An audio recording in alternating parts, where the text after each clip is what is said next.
Buenos días a todos, gracias por su asistencia y les damos la bienvenida a nuestros ciclos de webinars de la Clínica del Country y Clínica La Colina. El día de hoy, en el marco del Día Internacional de la Lucha contra el Cáncer Infantil, realizaremos la mesa redonda cuyo tema será Generalidades y manejo integral de tumores del sistema nervioso central en niños y adolescentes, el cual está dirigido a todo el equipo médico y colaboradores del sector de la salud. Para dar inicio a este espacio académico, le doy la bienvenida a nuestros líderes médicos, el doctor Santiago López, director médico de nuestras clínicas, posteriormente la doctora Isabel Cristina Sarmiento, jefe de oncohematología pediátrica, quienes nos darán sus palabras de bienvenida y apertura al evento. Doctor López, buenos días, bienvenido, le cedo la palabra. Muchas gracias, buenos días a todos. ¿Tengo buen audio? ¿Me oyen? Perfecto, doctor. Gracias a todos, muy buenos días a todos nuestros invitados, a la doctora Isabel Cristina Sarmiento, al doctor Hernando Cifuentes, al doctor Juan Esteban Cote, la doctora Claudia Gámez, el doctor Jorge Sánchez Ardila, a nuestro coordinador de oncología, el doctor Juan Carlos Velázquez, y a todo el grupo que eh, hace posible este tipo de trabajo y comunicación. Buenos días a todos. Siguiendo adelante a pesar de la pandemia, y yo creo que parte de lo que hemos aprendido es que trabajamos absolutamente paralelos a los momentos difíciles de pic de pandemia que pareciera estar ya disminuyendo en este cuarto pic que tenemos más o menos hace medio. Pues vamos avanzando en los temas que nos interesan. Definitivamente uno de los temas más es de abordar, y siempre se lo he confesado a la doctora Sarmiento, todo lo que tiene que ver con cáncer infantil. Lo neurálgico no es que los adultos sea fácil, pero son los niños que serán un grande vulnerable no solamente para la parte profesional, sino para la parte humana. De manera que todo lo que podamos hacer para que el conocimiento médico le llegue a la cabecera del paciente es fundamental. Pensamos que el grupo de profesionales que están en la Clínica del Country y en la Clínica de la Colina tienen una excelente capacidad para el diagnóstico, para el tamizaje, para el abordaje precoz, para el tratamiento, para la rehabilitación, para toda la instauración de todos los servicios integrales y de apoyo que en oncología y específicamente en oncología pediátrica tienen mucho que ver. Que contar inclusive pues con lógicamente el aporte de la doctora Agames y Sánchez pues es fundamental, porque lógicamente el manejo integral de dichos pacientes nos compete y nos compromete. De manera que quiero agradecerles haber organizado esta mesa redonda, esta actividad académica que debe ser replicada para otras disciplinas en donde queremos y sabemos que podemos liderar iniciativas muy importantes. Sin más, le doy la palabra a la doctora Isabel Cristina y a todos. Muchas gracias por acompañarnos y estar con nosotros. Doctor López, muchas gracias por sus palabras.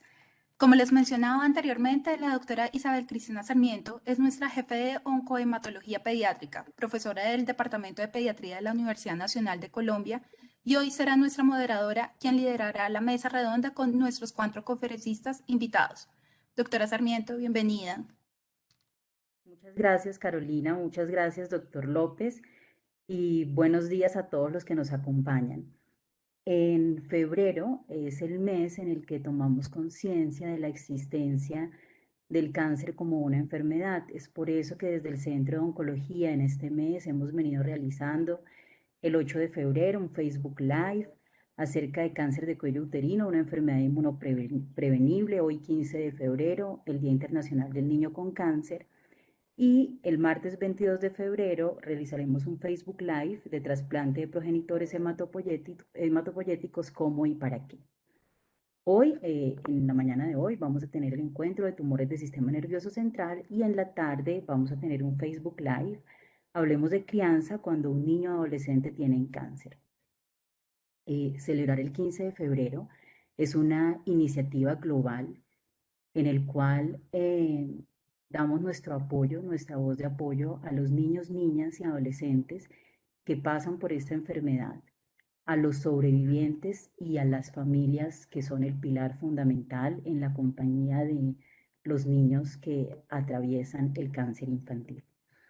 Hemos escogido el tema de tumores del sistema nervioso central, ya que es el segundo tumor más frecuente en pediatría, el que tiene menores tasas de sobrevida a nivel mundial y en el que podemos seguir mejorando en el diagnóstico oportuno e integral para tener unos mejores desenlaces. El día de hoy nos acompañan el doctor Hernando Cifuentes, neurocirujano, con entrenamiento en cirugía en base de cráneo mínimamente invasiva y endoscópica oncológicas, neurocirujano de la Clínica del Country y del Hospital Infantil Universitario de San José, expresidente de la Sociedad Colombiana de Neurocirugía.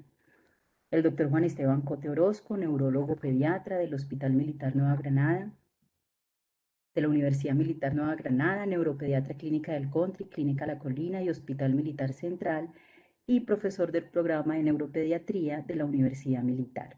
La doctora Claudia Agames, médica especialista en medicina familiar, especialista en cuidado paliativo y bioética, coordinadora de Clínica del Dolor y Soporte del Enfermo Crónico en la Clínica del Country, en el Instituto Nacional de Cancerología y expresidente de la Sociedad Colombiana de Cuidado Paliativo.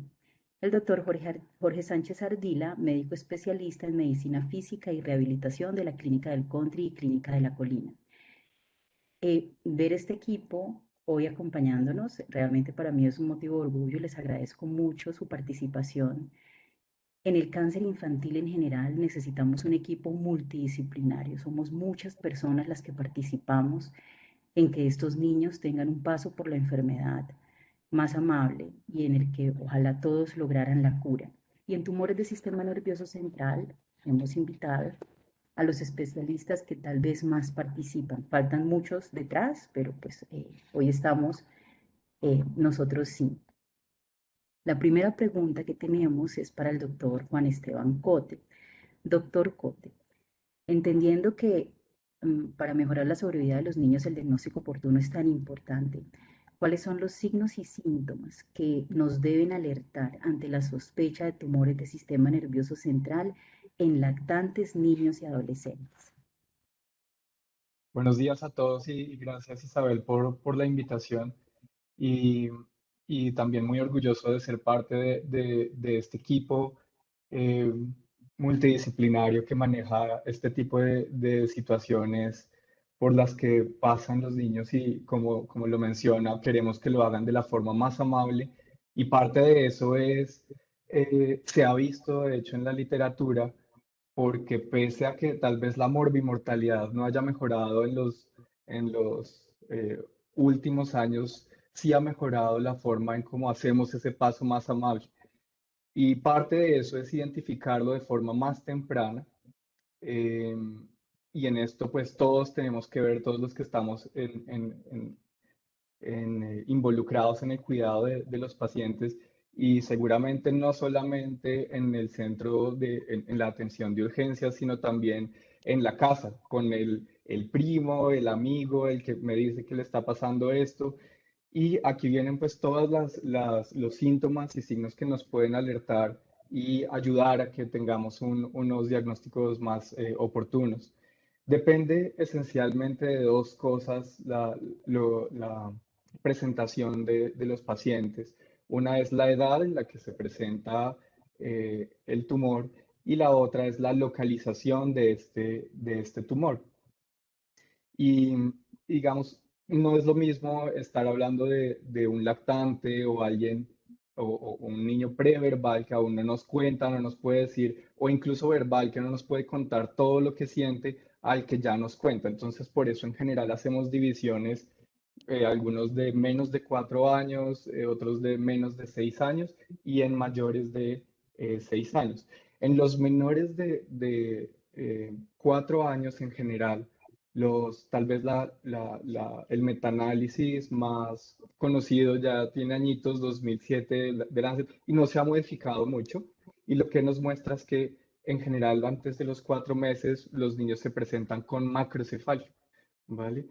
Pueden presentar náuseas, vómitos, pueden presentar irritabilidad, alteraciones de conciencia, letargia, alteraciones en la marcha. que no ganen de forma adecuada peso.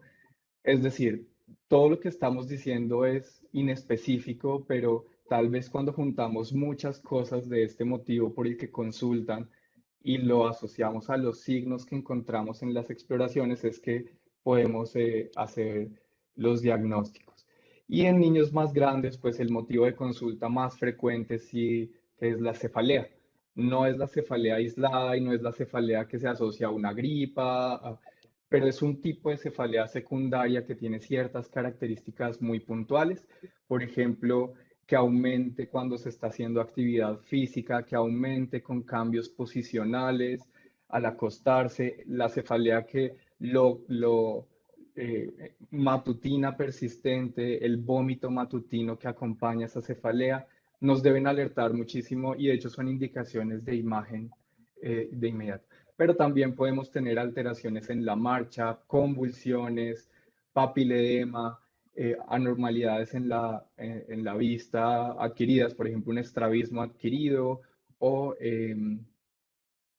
ya algún tipo de focalización que encontraremos en la exploración, pero que se resumen en que tienen dificultades en la movilidad adquiridas. Entonces, estos son los tipos de síntomas más frecuentes y hablaremos más adelantico de pronto de los signos, pero esto es lo que nos debería alertar y que nos debería hacer pensar en la presencia de un tumor en sistema nervioso central.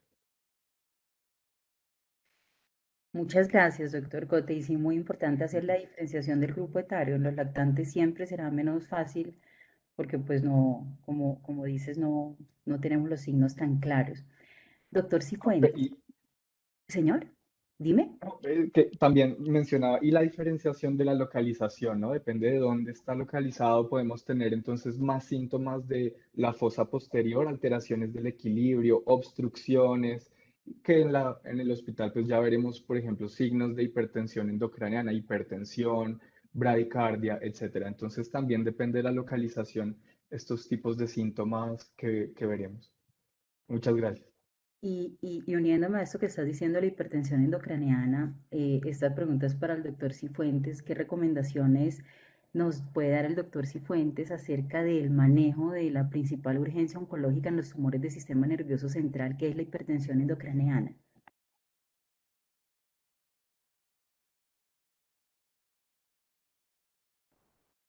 Doctor Cifuentes. Sí, la hipertensión endocraniana es una urgencia vital.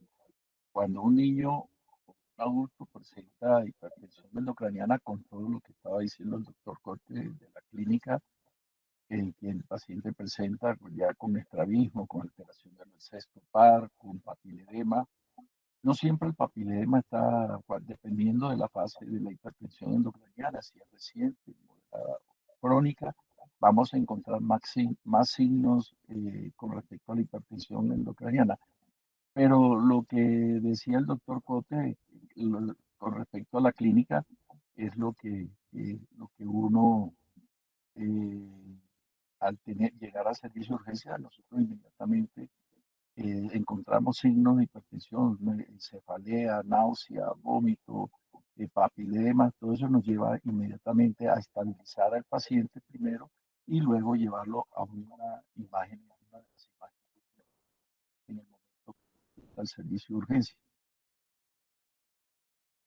Doctor, muchas gracias. Y mira, Juan Esteban, que dentro de las preguntas que nos están llegando viene como el complemento de lo que tú decías anteriormente, ¿no? Los signos en el examen físico que pueden ver los profesionales de la salud para sospechar tumores del sistema nervioso central. Sí, entonces, claro, y quiero hacer aquí una cuñita en el hospital militar. Uno de nuestros residentes el año pasado hizo un estudio pues retrospectivo de 5 años de nuestros pacientes que precisamente tienen tumores del sistema nervioso central. Y no solo vimos que los síntomas son los mismos que de hace muchos años descritos sin variación, y los signos que se presentan, que más frecuentemente presentaron nuestros pacientes, pues son los que debemos explorar cuando hacemos la exploración neurológica. ¿Cuál es? Primero, la hipertensión endocraniana. Entonces, clínicamente, ¿qué podemos ver en una hipertensión endocraniana? Por supuesto, bradicardia, hipertensión. Como decía el doctor, no siempre lo veremos, depende de la evolución, pero podemos ver papiledema, por ejemplo. Lo siguiente que vimos en la presentación de nuestros pacientes era signos de motoneurona superior. ¿Qué son signos de motoneurona superior? Una vez se ha presentado una lesión en nuestro sistema nervioso central, más en cerebro, se desarrollan unos signos que podemos explorar y en últimas podemos verlo tanto en miembros superiores como en inferiores. Entonces, el típico Babinski hacemos la parte filuda de nuestro martillo, hacemos una estimulación en la planta y si la respuesta es extensora, esa respuesta es patológica. Pero no solamente eso, también puede acompañarse de hiperreflexia o de alteraciones en el tono y disminución en la fuerza. Esos son los signos de motoneurona superior que podemos encontrar en miembros inferiores y en superiores también tenemos otros, digamos, análogos al Babinski que se llaman Hoffman y Tromner. Los hacemos, cogemos la uña y hacemos hacia abajo una presión de la uña. Y si los otros deditos bajan, eso es un equivalente a decir un Babinski. Entonces, estos signos nos permiten decir que tienen signos de motoneurona superior y que posiblemente tenemos una lesión y nos ayuda a localizarlo en el sistema nervioso central. ¿Qué otras cosas? Si la localización es de fosa posterior, podemos tener muchas manifestaciones cerebelosas, signos cerebelosos. Entonces podemos tener dismetría, que es la incapacidad que se tiene de llegar con un movimiento continuo hacia un objetivo. Entonces es la prueba de dedo nariz, que eso lo pueden hacer con facilidad. Y si tenemos un movimiento no continuo, sino más bien como fraccionado y no continuo hacia un mismo punto, es una dismetría. Y también disdiadococinesia, que son los movimientos alternantes. Cuando tenemos alteraciones de ellos, pues también es un signo cerebeloso y por supuesto otro de los signos es la ataxia, el siguiente en presentación en nuestra serie de 45 pacientes. La ataxia es una incoordinación del movimiento y lo podemos ver en la marcha en tándem, por ejemplo, en los que ya pueden caminar, ¿no?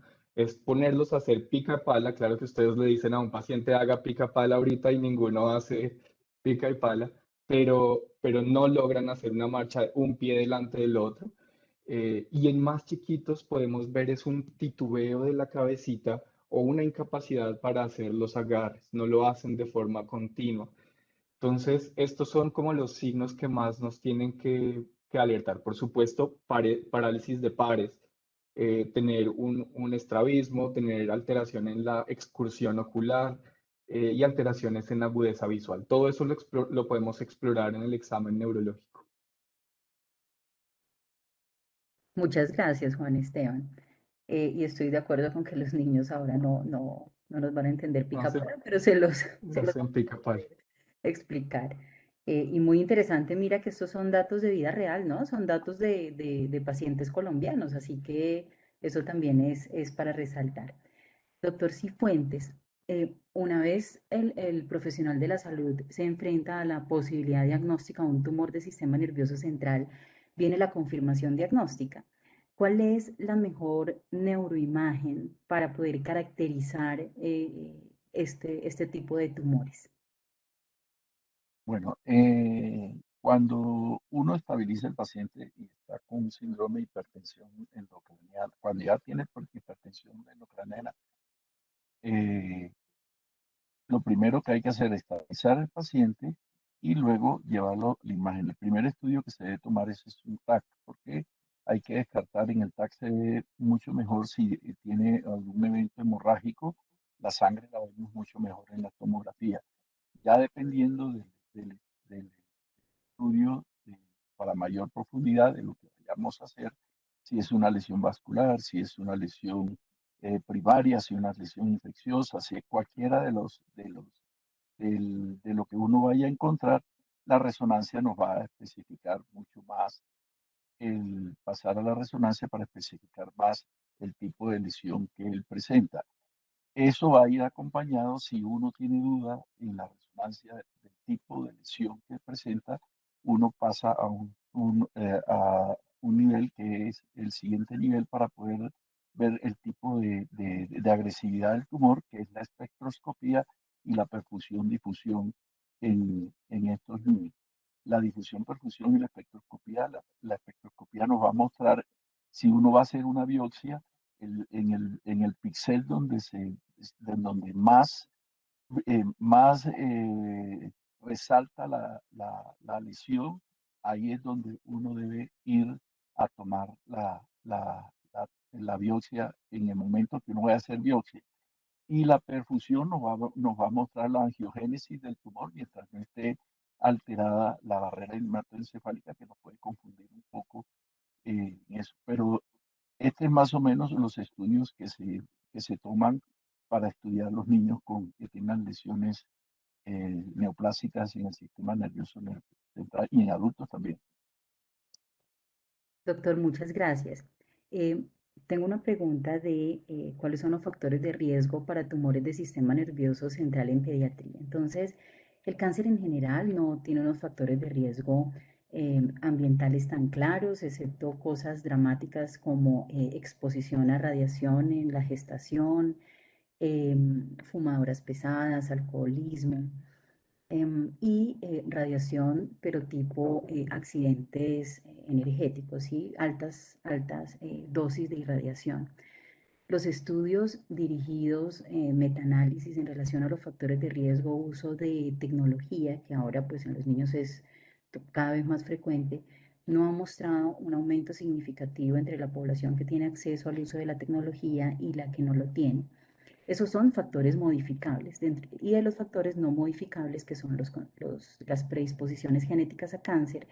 Si tenemos niños en los que debe ser una búsqueda más activa de este tipo de patología porque tienen más predisposición a cáncer infantil, como la situación clínica de neurofibromatosis tipo 1, el síndrome de Down, el síndrome de Li-Fraumeni, alteraciones en P53, el síndrome de Beckwith-Wiedemann.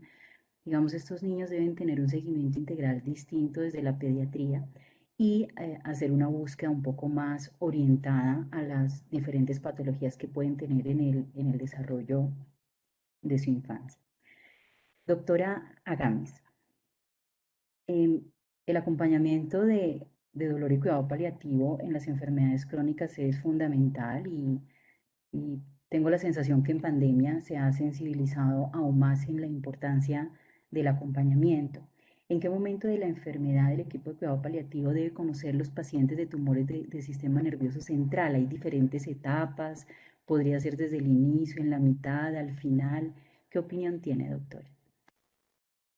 Gracias, doctora Sarmiento. Primero quiero agradecer realmente la oportunidad de estar aquí con ustedes en este grupo tan selecto de colegas y claramente dirigidos por usted. Agradezco de verdad este espacio para hablar de un escenario que considero que es muy importante dentro del proceso de atención de un paciente con cáncer.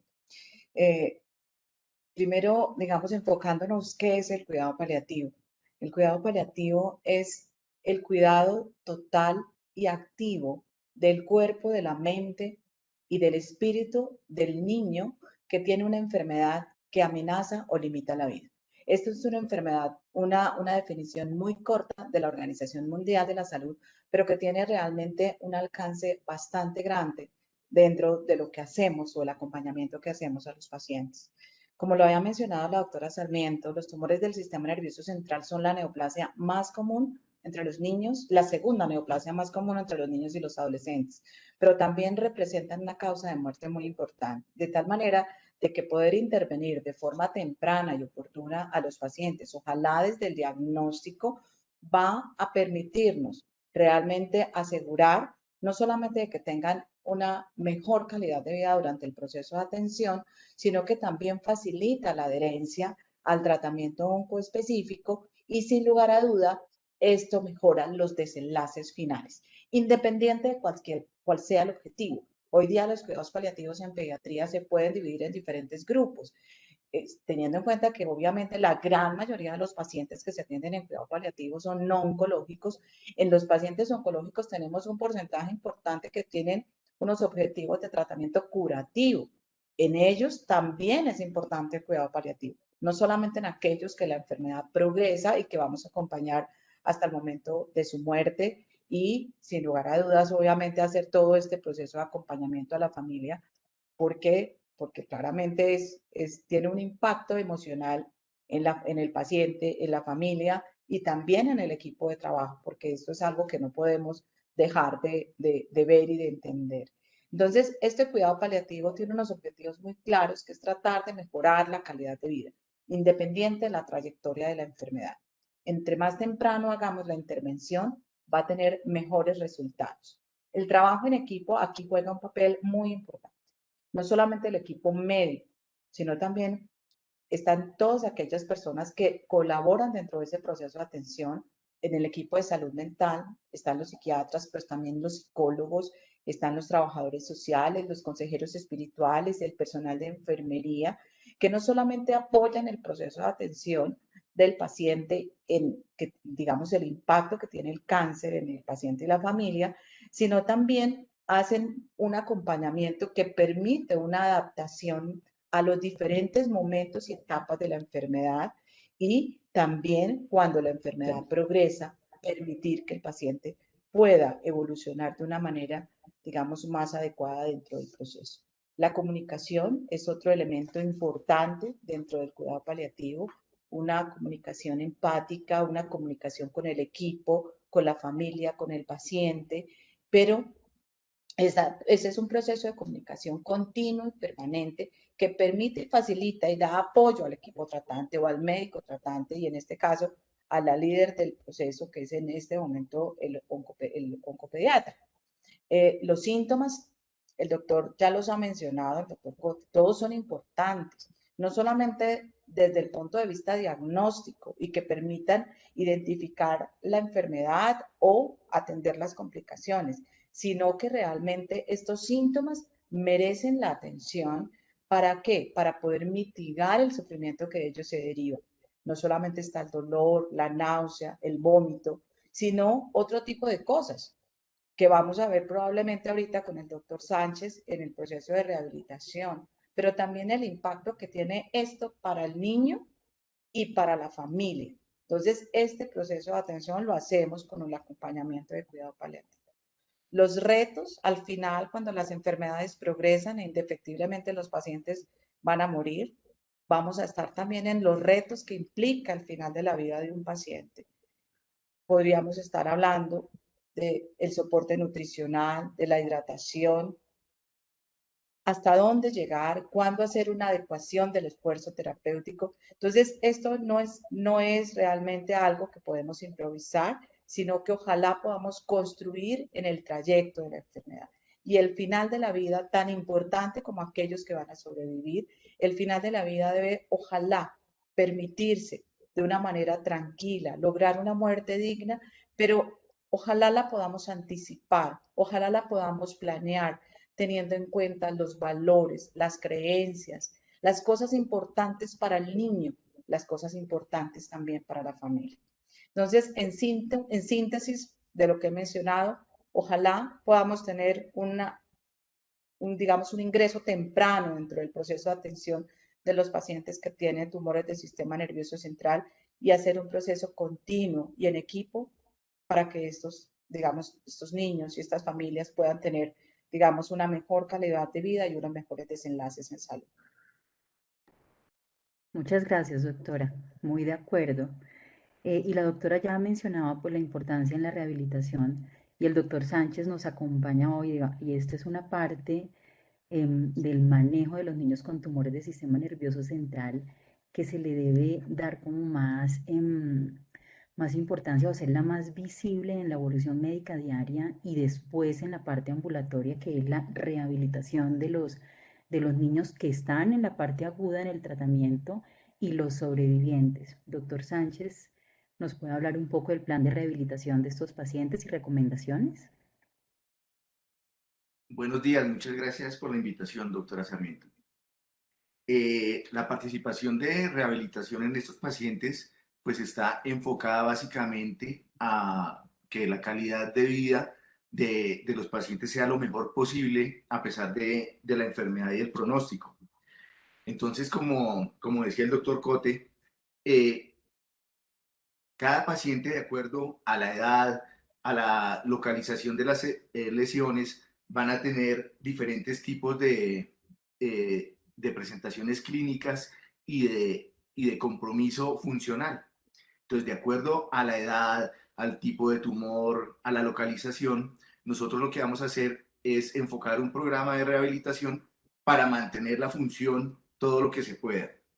Entonces, la participación de rehabilitación es muy importante que sea lo más temprano posible. Una vez el paciente esté estabilizado, debemos empezar la intervención, debemos hacer valoraciones de cómo es la función en ese momento y establecer unas metas funcionales, las cuales vamos a ir evaluando a través del curso de la enfermedad y los vamos a ir modificando. Nosotros vemos otras cosas dentro del paciente, como es el tono. Hay pacientes que van a estar espásticos, que van a tener hipertonía, entonces vamos a manejar ese tono que también les va a alterar la calidad de vida. Hay otros pacientes que van a estar hipotónicos, ¿sí? Ya sea por la enfermedad o ya sea por los tratamientos, pacientes que hacen neuropatías, que hacen dolores neuropáticos.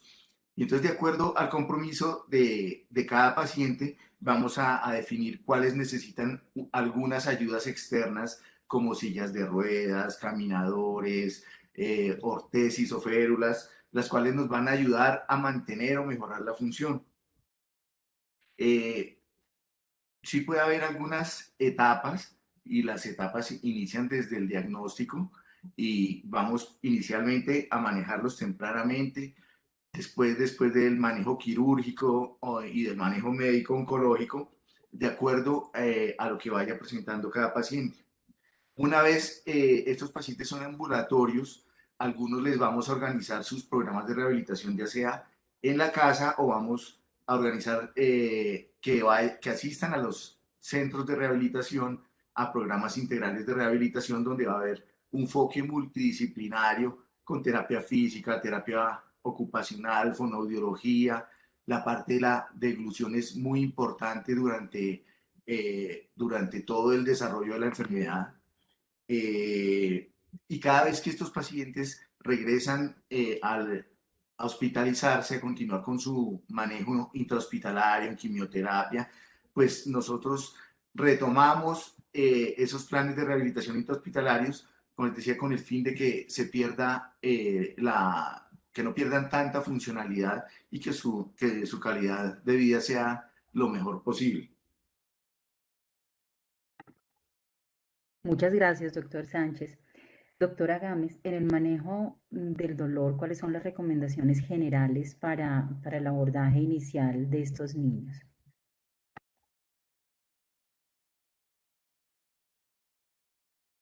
Bueno, digamos que la principal recomendación que uno puede hacer es identificarlo. Priorizar la atención es muy importante, darle importancia al dolor porque realmente tiene una trascendencia muy importante. Y seguido de esto, yo pensaría que hay algo fundamental que es hacer el diagnóstico. Antes de pensar en introducir un analgésico, hay que llenarnos de todas las razones para poder hacer un mejor diagnóstico del dolor del paciente. Y eso implica saber la causa. El hecho de que un paciente tenga cáncer no necesariamente la causa del dolor es el cáncer. Entonces, saber cuál es la causa, cuál es el mecanismo, dónde está ubicado el dolor, cuál es el mecanismo fisiopatológico, qué lo empeora, qué lo mejora, cuál ha sido su historia, que eso es muy importante, cuál ha sido su experiencia con relación previa al dolor, si este ya existía, si solamente si es nuevo, si se ha agudizado algo que ya venía crónico. Y una cosa que es clave, que es el tratamiento previo, sobre todo en aquellos pacientes que experimentan dolor crónico, saber cuál es el histórico de los analgésicos y la experiencia que ha tenido con ellos es absolutamente importante. Y una vez que tenemos todos estos elementos, podemos tratar de hacer un tratamiento. Este tratamiento va desde las medidas no farmacológicas. En el niño hay muchas cosas que son importantes y que pueden ayudar a mitigar los síntomas del paciente. Pero cuando es del caso, pues claramente tenemos que hacer un tratamiento oportuno y que realmente responda a la necesidad del paciente. Y aquí entra una palabra clave para nosotros en cuidado paliativo, que es el titular. Titular la analgesia implica iniciar un tratamiento con dosis muy bajas de un analgésico hasta lograr una respuesta que alivie el dolor en un 50%. Aquí no buscamos la total desaparición en un servicio de urgencias, sino esa fase, ese camino inicial que nos permite responder. Podemos utilizar medicamentos no opioides, ¿cierto? Como el paracetamol, como algunos AINES en algunos casos durante un periodo de tratamiento corto, o cuando la severidad del dolor así lo amerita, podemos utilizar opioides potentes. Y aquí entra ese proceso de titulación. Yo sé que en pediatría la gran mayoría utilizamos dosis por kilogramo de peso. Sin embargo, en cuidado paliativo siempre tenemos que tratar de buscar las dosis más pequeñitas. Y las dosis más pequeñitas a veces están por debajo de ese miligramo por kilogramo de peso. Entonces, esto es algo que es muy importante porque no solamente tenemos que enfocarnos en controlar el síntoma, sino velar por la seguridad del paciente y por atender los efectos secundarios del tratamiento. Entonces, uno, hacer visible el dolor, tratar de hacer diagnóstico completo del dolor. Y tercero, un tratamiento adecuado que puede ir desde medidas o con el complemento de medidas no farmacológicas hasta utilizar tratamientos que realmente sean de mayor potencia, en el cual no solamente identificamos dosis y medicamento, sino debemos reevaluar continuamente la respuesta y atender de forma oportuna los efectos secundarios, ya que en el caso, por ejemplo, de los opioides, los efectos secundarios muchas veces hacen que el paciente abandone el tratamiento del dolor. El estreñimiento o el vómito que no es atendido de forma apropiada, pues claramente hace que el paciente o el familiar interrumpa la medicación para el niño. Doctora, muchas gracias. Para el doctor Sánchez es esta pregunta de, en el plan de rehabilitación, como en la parte aguda y en la parte crónica, esta es más como en la parte crónica y para el sobreviviente sobre todo, ¿cuál sería como la recomendación para este paciente, sobre todo cuando ellos retoman el colegio o retoman la vida habitual? Pueden tener algunos objetivos en motricidad que han perdido, ¿sí? Y que seguramente pueden mejorar con un buen plan de rehabilitación. ¿Cuáles son las recomendaciones? Estos pacientes ya seguramente vuelven a pediatría, porque ya llevan unos años de alta. ¿Y qué podrían ellos tener en cuenta o en qué hacen énfasis para lograr sacar lo mejor de ese sobreviviente en la rehabilitación? Pues lo importante en los pacientes crónicos es hacerles un seguimiento periódico, ¿sí? Donde se evalúen de acuerdo al desarrollo que vaya teniendo un niño y los ítems motores que vaya ganando, ver cómo es esa evolución con respecto a la discapacidad que tengan o las secuelas que tengan de acuerdo a la patología de cada paciente. Entonces hay que ver cómo está el tono, hay que valorar la marcha, el dolor, cómo se involucran en sus actividades tanto escolares como en sus actividades lúdicas, ¿sí? Y, y periódicamente pues ir estableciendo cómo les podemos ayudar con esas pequeñas cosas, con el tono, con el dolor, mejorar algunas destrezas. Y eso lo hacemos pues en los programas de rehabilitación, desde haciendo valoraciones multidisciplinarias. Muchas gracias, doctor. Tenemos una pregunta del público y es, ¿cuál es el pronóstico a largo plazo de los pacientes con tumores del sistema nervioso central? Entonces, esta respuesta es amplia y tiene todo tipo de porcentajes porque depende mucho de la localización, de haber logrado o no una resección completa y sobre todo de la histología del tumor. Entonces, los tumores de bajo grado, como los gliomas de bajo grado pueden tener una sobrevida libre de evento de 85-90%. Los tumores de mayor grado y ubicados en la línea media son tumores que algunos de ellos, el 40 o 50% de estos tumores, desde el inicio tenemos tratamientos no con opción curativa, sino con opción de mitigar los síntomas. Entonces depende mucho como de esta situación la sobrevida o el pronóstico a largo plazo. Bien, con esto damos terminada la sesión de preguntas y ahora en estos últimos minutos que nos quedan en el encuentro, en nombre del equipo de Oncología y Hematología Pediátrica, queremos agradecer a todas las personas que en la clínica participan de una u otra manera en que los niños con cáncer pasen por esta situación de una manera más empática y más amorosa. Y es por esto que para ustedes tenemos un mensaje en nombre de una de nuestras pacientes, María Paula Gómez Roa, y de su bebé chiquita. La bebé chiquita es la muñeca que acompaña a María Paula desde el diagnóstico, durante el tratamiento y ahora que ya está terminando el tratamiento de su enfermedad. Para nosotros, el equipo de salud, como lo resaltaba la doctora Gámez, es también muy importante ver escuchar este tipo de mensajes y ver a los pacientes una vez han terminado la lucha, porque tiene un sentido ayudar a un niño y a una familia que pasa por esta situación. Adelante, Carito.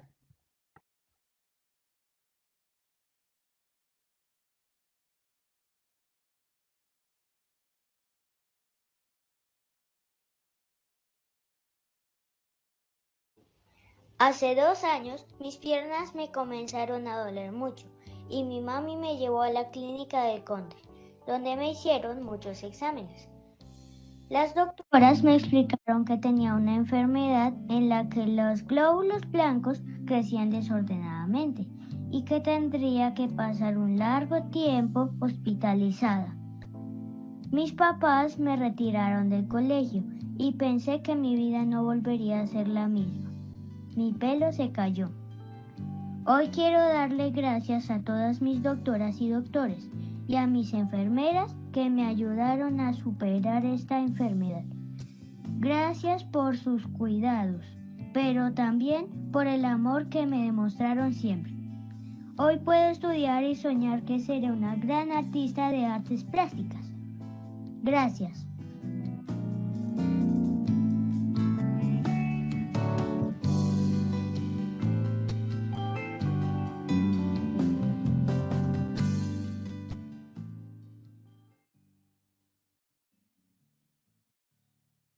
Bueno, entonces con el mensaje de María Paula y bebé chiquita, muchas gracias a todos por esta hora que sacaron en la mañana de hoy. Hoy los invito a que durante todo el día recordemos lo que estamos celebrando, lo que estamos conmemorando. En manos de muchos de nosotros está la responsabilidad de, en diferentes aristas, de la detección oportuna, del tratamiento integral, del acompañamiento, de poder escuchar, de poder estar allí para lo que estas familias y niños necesiten, desde un abrazo hasta el soporte en la unidad de cuidado intensivo.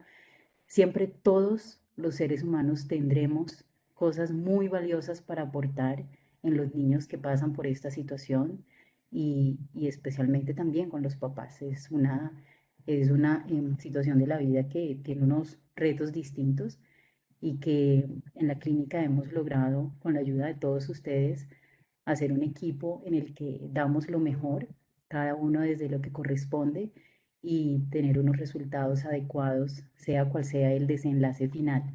Muchas gracias a todos y que tengan una linda mañana, un lindo día. Hasta luego.